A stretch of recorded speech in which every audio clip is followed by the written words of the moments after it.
లేదు? వచ్చేటప్పుడు మెట్లు ఎన్ని ఉన్నాయో కనిపించలేదు.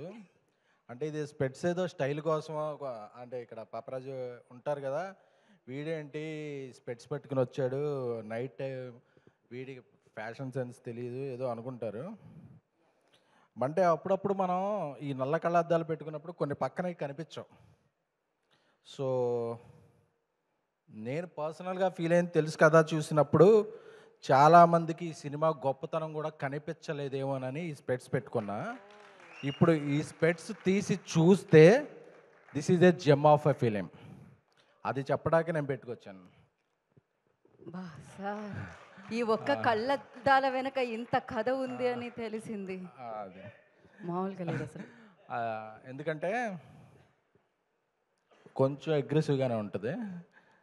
మాది కూడా రాడికల్ లవ్ స్టోరీ సార్, పర్లేదు. అంటే మనం కొంతమంది కొన్ని రకాలుగా చూస్తుంటాం. సిద్ధు గారి సినిమా అన్నప్పుడు ఆయన అమ్మాయిల మీద డైలాగ్ వేస్తాడు, యూత్ పరంగా ఏదో ఒక కసువర్డ్ యూజ్ చేస్తాడు అని చేస్తాడు. కానీ ఎంతోమంది హీరోలు చేయలేని పని ఆయన పీక్లో ఉన్నప్పుడు ఒక మహిళా దర్శకురాలికి డెబ్యూట్ సినిమా ఛాన్స్ ఇచ్చాడు. This is the greatness of first greatness of Siddhu garu. We have to address this. ఎందుకంటే సోషల్ మీడియాలో అలాగే కొన్ని మీడియాలో ఆర్టికల్ చూస్తున్నప్పుడు సిద్ధు గారు జాక్కి ఎంత వెనక్కి ఇచ్చారు, అది క్యాష్ ట్రాన్స్ఫరా, బ్యాంకా, బ్లాకా, వైటా, ఎలా ఇచ్చారు, ఎప్పుడు ఇచ్చారు, దీని మీద ఉండే శ్రద్ధ కన్నా కూడా సిద్ధు గారు పీక్లో ఉన్నప్పుడు ఇద్దరు అమ్మాయిలు, ఒక మహిళల progressive film, up trendy film అని చెప్తున్నారు కదా, అలాంటి ఫిలింకి ఒక మహిళా దర్శకురాలతో ఒక అవకాశం ఇచ్చారు. ఎందుకంటే ఆయన ఎప్పుడు కాంబినేషన్ నమ్మలా, కంటెంట్ నమ్మి వచ్చింది. కొత్త డైరెక్టర్ అయినా ఎవరైనా సరే నేను ఈ సినిమాకి ఏం కాంట్రిబ్యూట్ చేస్తున్నాను అనే దీంట్లో ఉన్నారు. సో ఒక మహిళా దర్శకుడు, ఎందుకంటే మహిళా దర్శకం ఎందుకు మనం నొక్కి ఒక్కనేస్తున్నాం అంటే, ఎక్కడ దేవతలు పూజింపబడతారో, ఎక్కడ మహిళలు పూజింపబడతారో అక్కడ దేవతలు పూజలు అందుకుంటారు అని. ఏ ఇండస్ట్రీలో ఎక్కువ మంది మహిళలు ఉంటారో అప్పుడు ఆ ఇండస్ట్రీ బాగుంటుంది. ఎందుకంటే మనం ఒక పర్సెప్షన్లో చూస్తుంటాం, మన ఒక గీత చూస్తుంటాం, మన ఇంట్లో ఫ్యామిలీలో ఉన్న లేడీ ఎవరైనా ఆవిడ చూసే పర్సెప్షన్ వేరుంటుంది. ఎందుకంటే మనం ఒక స్టైల్లో ఆలోచిస్తుంటాం. అదే మన ఇంట్లో ఉన్న సిస్టర్, మన ఇంట్లో ఉన్న వైఫ్, మన ఇంట్లో ఉన్న అమ్మ, వాళ్ళు ఆలోచించే విధానం ఒకటి ఉంటుంది. సో ఎప్పుడైతే ఒక మహిళా టెక్నీషియన్ల ఇండస్ట్రీలో ఎక్కువ మంది వస్తారో, తెలుగు వాళ్ళు ఎక్కువ మంది వస్తారో ఆ ఇండస్ట్రీ బాగుంటుంది. సో అంటే లోకల్ పీపుల్ ఎప్పుడు ఉంటారు. సో ఆయన ఒక స్టెప్ వేసినందుకు ఫస్ట్ నేను ఉన్న ఆడియన్స్ నందు ఒక్కసారి గట్టిగా క్లాప్స్ కొట్టవలసిందిగా కోరుకుంటున్నాను.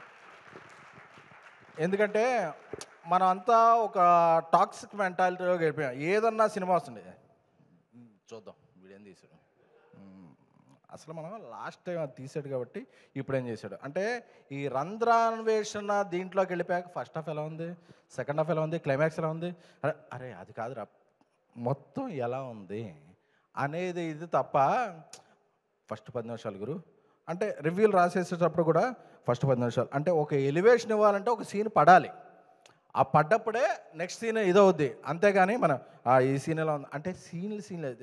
సినిమా అనేది సీన్ బై సీన్ కాదు, ఇట్స్ ఒక 70-65 సీన్లు కనిపిస్తే అది మొత్తం అనేది ఒక కంప్లీట్ విందు భోజనం లాంటిదే తప్ప, ఈ మెతుకు ఎలా ఉందంటే ఆ మెతుకులోనే బతుకు కలిసిపోద్ది తప్ప నువ్వు ఎప్పటికీ భోజనాన్ని ఎంజాయ్ చేయలేవు. ఫస్ట్ ఎంజాయ్ యువర్ మీల్ అంటే, ఎందుకంటే నేను ఎప్పుడన్నా అడిగితే మా వాడికి ఫోన్ చేశా. ఎందుకంటే నాకు ఆయన ఎల్బిడబ్ల్యూ సినిమా ఒకసారి ప్రసాద్ ల్యాబ్లో వేసినప్పటి నుంచి ఆయన అంటే నాకు చాలా ఇష్టం. I like you sir. ఎందుకంటే కష్టం తెలిసిన వాళ్ళకే ఆ ఏజ్ వస్తుంది. కాకపోతే ఎందుకంటే నేను కొన్ని మాట్లాడాలనుకుంటున్నాను. ఒక సినిమా అనేది ఒక టీం వర్క్. నేను ఒక బేబీ సినిమా చేస్తున్నప్పుడు మా ఆఫీస్ బాయ్ వచ్చి, సార్ ఈ కంటిన్యూటీలో ఇదొక మిస్ అయింది సార్ అన్నాడు. అవునా? నేను రాజేష్ చెప్తే ఎస్ నిజమే అన్నాడు. అంటే ఒక ఆఫీస్ బాయ్కి ఇన్వాల్వ్మెంట్ ఉంటే హీరోకి ఎంత ఇన్వాల్వ్మెంట్ ఉండాలి? దాన్ని మనం వేరే విధంగా చూస్తుంటాం. ఎందుకంటే సినిమా ఒక 100 మంది 120 మంది ఇన్వాల్వ్ అయితేనే టీం వర్క్ బ్రో. అంతే తప్ప ఎవరో ఒక డైరెక్టరు ఎవరో హెడ్ఫోన్ పెట్టుకుని యాక్షన్ కట్ అని చెప్తే అదొక ఇది కాదు. ఆ ఇన్వాల్వ్మెంట్ని మనం చాలా ఎక్కువగా ఫీల్ అవుతుంటాం. బట్ అందరూ ఇన్వాల్వ్ అయితేనే ఒక టీం వర్క్. సో నాకు ఈ సినిమా చూస్తున్నప్పుడు నేను యూరోప్లో ఉన్నా. యాక్చువల్గా రాజా సాబ్ షూటింగ్ జరుగుతుంది, విశ్వ గారు మేము అందరం షూటింగ్లో ఉన్నాం. నాకు ఎర్లీ మార్నింగ్ నాకు ఇది అవగానే నాకు నా డైరెక్టర్ సాయి రాజేష్ ఒక మెసేజ్ పెట్టాడు. సిద్ధు ఆయన పెట్టిన మెసేజ్ అంటే మనకి ఎస్ఎంఎస్లో మామూలుగా మెన్షన్ చేస్తారు కదా, సిద్ధు లాంటి పొటెన్షియాలిటీ ఉన్న ఆర్టిస్ట్ని నేను ఈ మధ్య చూడలేదు. This is very very very progressive film. నాకు ఆవిడ నీరజ గారు, ఎందుకంటే ఆవిడ నాకు స్టైలిస్ట్గానే తెలుసు, కానీ ఆవిడలో ఇంత ప్రోగ్రెసివ్ డైరెక్టర్ ఉన్నారని నాకు అర్థం కాలేదు. It is a cult cinema గురు. నేను ఒక బేబీ రాస్తున్నప్పుడు ఎలా ఫీల్ అయ్యానో ఈ సినిమా చూస్తున్నప్పుడు ముగ్గురు క్యారెక్టర్స్ని కూడా అలా ఫీల్ అయ్యాను గురు అని చెప్పి స్లోవేనియాలో ఉన్నప్పుడు నాకు 4:30కి మెసేజ్ వచ్చింది. ఎందుకంటే మనం ఒక మనిషిలాగే చూస్తాను నేను. ఎందుకంటే అది ఎందుకు మాట్లాడుతుందంటే నేను చాలా పిఆర్ఓగా ఉన్నప్పుడు నన్ను పిఆర్ఓగా చూశారు. ఒక ఐకాన్ స్టార్ అల్లు అర్జున్ గారు మాత్రం నన్ను, గురు నీలో ఒక ప్రొడ్యూసర్ ఉన్నాడు తెలుసా అన్నాడు. ఎందుకు అలా ఫీల్ అయ్యారంటే లేదు నువ్వు ప్రొడ్యూస్ చేయని. సో నాకు అలా నీరజ కోన గారికి ఎవరు చెప్పారో సిస్టర్కి తెలియదు, కానీ సో షీజ్ అంటే ఒక అప్స్కేల్ సినిమా చేస్తారు కదా, మనం ఎప్పుడు అనుకుంటాం ఏదో ఒక ఓటీటీ ఛానల్లో చూసినప్పుడు అరే భలే ఉంది ఈ టేకింగ్, ఆ మలయాళంలో తీస్తే అదిరిపోయింది అసలు ఎవరు అనుకుంటాం కదా. తను తీసినప్పుడు నాకు ఒక లిటరల్లీ ఇది ఒక కరణ్ జోహార్ జోయ్ అఖ్తర్ సినిమా ఎలా తీస్తే తెలుగులో మన ఆడియన్స్కి ఎలా ఉంటుందో అలా అనిపించింది. అంటే ఆవిడ ఒక కళ్యాణి జ్యూయర్స్ బ్రాండ్ అంబాసిడర్లో ఒక స్టిల్ పెట్టారు, కానీ షీ హ్యావ్ వెరీ మెటల్. మీలో అంటే నేను కూడా ఆయన సన్ ఆఫ్ సత్యవతి ట్రావెల్డ్ చాలా సినిమాలు ట్రావెల్ చేశాం కాబట్టి అంటే ఒక మనిషిలో వాళ్ళకి తెలియని కోణాలు చాలా ఉంటాయి. సో మనం ఒక మనిషిని ఒక రకంగా చూస్తుంటాం, కానీ వాళ్ళు ఇది ఉంటుంది అనేది నాకు ఈ సినిమా చూసిన తర్వాత నాకు చాలా అర్థమైంది. అందుకనే I would like to congratulate Neeraja Kona garu. మీలాంటి ఎన్నో మంచి సినిమాలు తీయాలి. అలాగే తమ్ముడు బ్రదర్ హర్ష, ఎందుకంటే ఒక సినిమాని తను నమ్మితే ఒక పిఆర్ఓ లాగా పనిచేస్తాడు, యాక్టర్గా. అన్న అసలు ఆ సినిమా వచ్చింది మేము ఎన్నో సిట్టింగ్లు అదే చెప్పకూడదా, చెప్పచ్చుగా, అదే ఎన్నో సిట్టింగ్లో ఉన్నప్పుడు అన్న అసలు తెలుసు కదా ఉంది అసలు వస్తుంది కదా అని చెప్పి చాలా చాలా చెప్పేవాడు.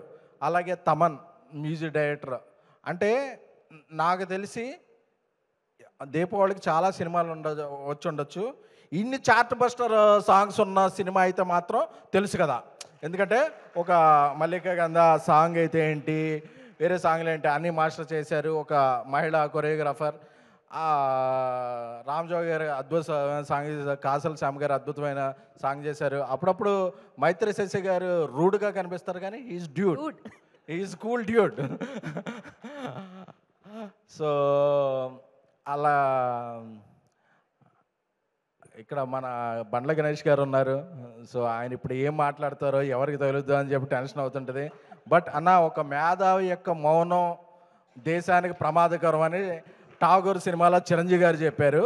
సో ఒక మీలాంటి ప్రొడ్యూసర్ ప్రొడక్షన్కి దూరంగా ఉండటం ఇండస్ట్రీకి ప్రమాదకరం.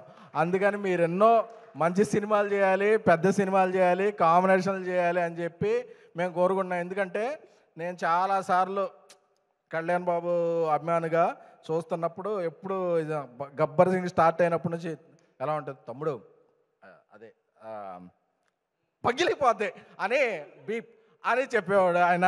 సో అది మేము మా ఏలూరులో అందరు ఫ్యాన్స్ అందరికీ చెప్పి అన్న గణేష్ అని చెప్పాడు ఈ సినిమా వేరే. సో అన్న మీరు మొన్న దివాళీ పార్టీకి ఇచ్చిన ప్లేట్ కాస్ట్ ఎంత, ఇది కాస్ట్ ఎంత అని అక్కడ మేము కాస్ట్ చోట్ల మీరు చూసిన ఆ కాస్టింగ్ ఏదైతే ఉందో అది రిఫ్లెక్ట్ అవ్వాలని చెప్పి కోరుకుంటున్నాం. అలాగే కోన వెంకట్ గారు, అంటే ఆయన సపోర్ట్, ఆయన మంచి మనసు అందరికీ తెలుసు. అలాగే మా సందీప్ రాజ్, ఎప్పుడు వస్తున్నాను అదే మా పీపుల్స్ మీడియా విశ్వప్రసాద్ గారు, ఎందుకంటే అందరూ చాలా ఇదిగా ఈయన ఎన్ని సినిమాలు చేస్తున్నారు, అన్నం పెట్టారు, అన్నం కాదు, ఆయన యూరోప్లో పాస్తా పెట్టారు, నూడిల్స్ పెట్టారు, వాట్ ఎవర్, గార్లిక్ బ్రెడ్ పెట్టారు, అంటే అంటే ఒక యూనిట్ అందరికీ ఒకటే ఇది కాకుండా అన్నీ వాళ్ళు ఎవరి టేస్టులు తెలుసుకుని పెట్టారు. ఎందుకంటే ఇండస్ట్రీలో ఎప్పుడూ కూడా ఒక ఫ్యామిలీలో ఒక తండ్రి బాగుంటే ఫ్యామిలీ బాగుంటుంది, అలాగే ఇండస్ట్రీలో ఒక ప్రొడ్యూసర్ బాగుంటే ఇండస్ట్రీ బాగుంటుంది. అలాగా ఈ సినిమాకి నేను ఎంత పెట్టానో, ఎంత వచ్చింది, దీన్ని ఎలా అమ్ముకున్నాను, క్యాలిక్యులేషన్లు ఎప్పుడూ ఆయన చూసుకోవాలి. ఆయనకి సినిమా అంటే అమ్మకం కాదు, నమ్మకం.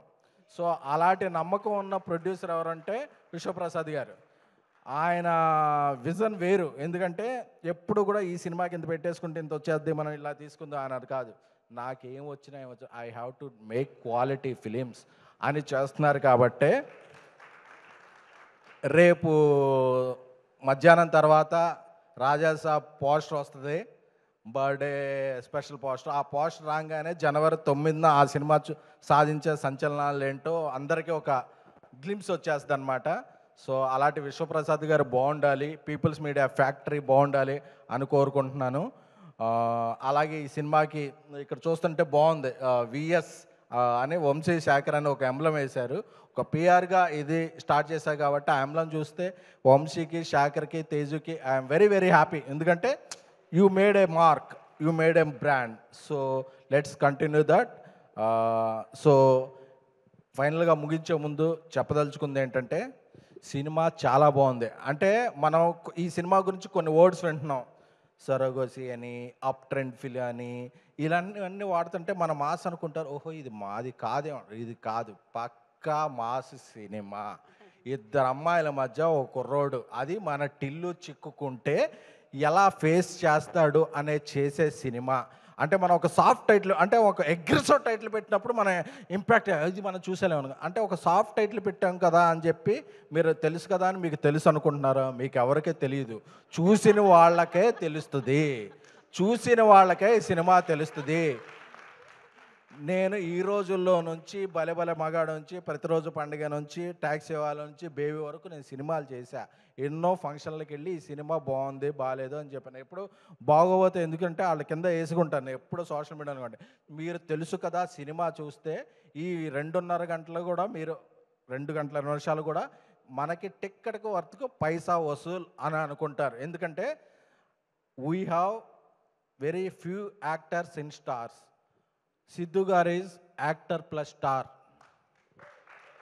మీరు ఎవరు ఏం అనుకున్నా సరే ఈ హెడ్డింగ్ మార్క్ చేసుకోండి. సిద్ధు గారు is a actor plus star. ఆ సినిమా ఒకరోజు ఎంత చేయొచ్చు, ఆ తర్వాత రిలీజ్లో ఇది మేము క్లాసిక్ సార్, ఆ రోజు మిస్ అయిపోయాం ఆ లాంగ్వేజ్ సినిమా అని అనుకోవచ్చు. ఎందుకంటే అప్పుడు అనుకుంటారు టాలీవుడ్ ఫెయిల్డ్ హియర్ అని. టాలీవుడ్ ఫెయిల్ చేయొద్దు, Tollywood should win and watch. తెలుసు కదా అంటే ఒక 6 నెలల తర్వాత, 1 ఇయర్ తర్వాత అనుకుంటారు, అర్రే ఈ సినిమా మనం చూడలేదని. అంటే ఇప్పుడు నెట్ఫ్లిక్స్లో వస్తుందని ఆగద్దు. నెట్ఫ్లిక్స్లోకి వచ్చే ముందు మీ చిక్స్తో మీరు వెళ్ళి సినిమా చూడండి. తెలుసు కదా ఈజ్ అంటే అందరూ కూడా ఈ సినిమా ఈ దీపావళికి విన్నర్ విన్నర్ అని అంటున్నారు, but it will be money spinner. Thank you. బా బా బా బా.